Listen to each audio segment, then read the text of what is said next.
Alam mo bang magmula nang tinanggap ko tong laban namin, ako'y nakaramdam ng isang masamang pangitain.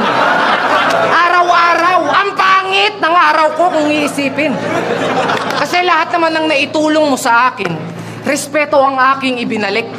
Ni minsan di kita ginawan ng masama, pero bakit? Kailangan mo kong pakitaan ng pangit. Kasi pangit na nga yung kalaban ko.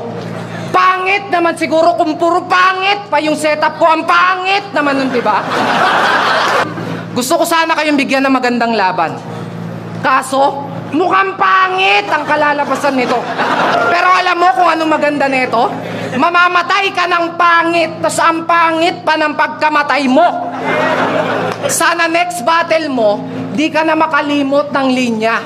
Kahit makalimutan mo na lang sanang huminga.